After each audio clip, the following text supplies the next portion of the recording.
Hey all, this video is to teach you how to do a hard panther drawing. You're actually going to be following along with me while I follow a written tutorial online. So check out how I'm drawing according to the guide that's in the upper right hand or left hand corner of the screen.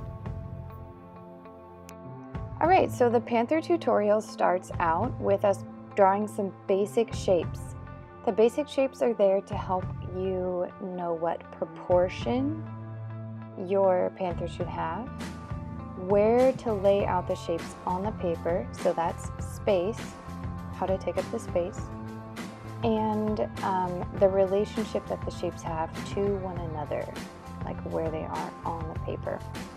This is a huge exercise in observational drawing, which just means drawing the shapes that you see, where you see them, and how you see them.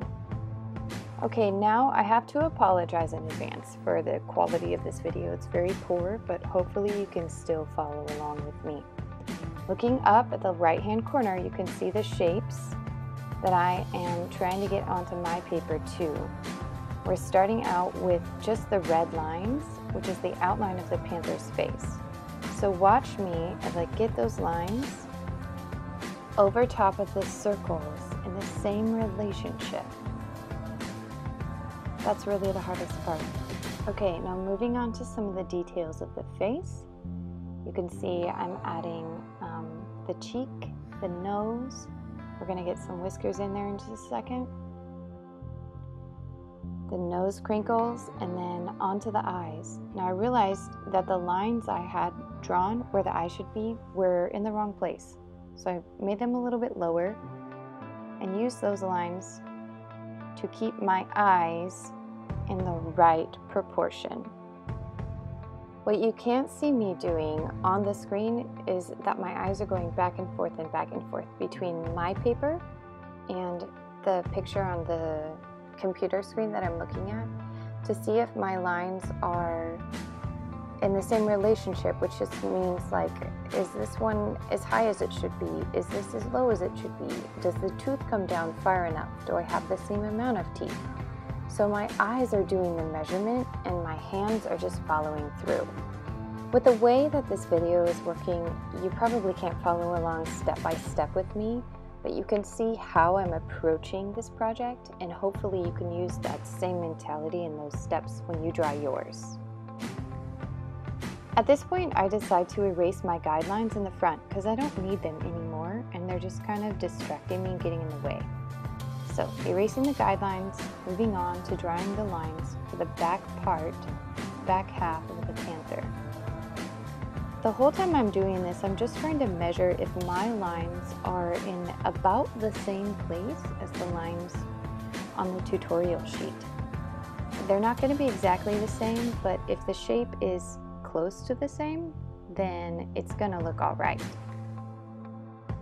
All right, the last details there are the claws on the paw.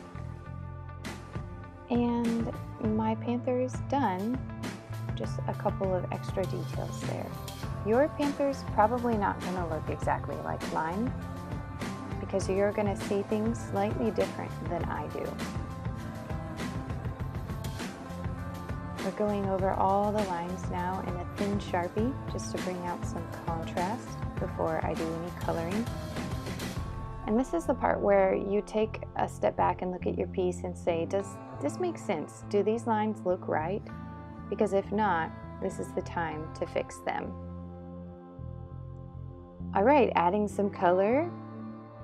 I don't actually have a black colored pencil. I'm not sure where it went. Maybe my high school art teacher threw it away. She told us never to use black. But anyway, I'm working with a gray colored pencil here. I have one that's a 50% gray, one that's 70%, and I go over the whole panther in the 50% first, just to get a baseline. And then I go over him again to get it a tad bit darker. I want the value to be a little bit darker throughout the whole piece. You can see I've already added a little bit of shadow. This first layer of shadow that you're about to see is just with the same colored pencil pressed down harder. So I'm going over all the places that I think would have a shadow based on what I know about shapes. And the second time I go through and add shadows, which is right now, I'm adding a deeper shadow with a darker pencil just to make it pop a little bit more. So that's it. I hope you enjoyed drawing this hard panther, and I can't wait to see what you guys upload this week on Glean's Classroom.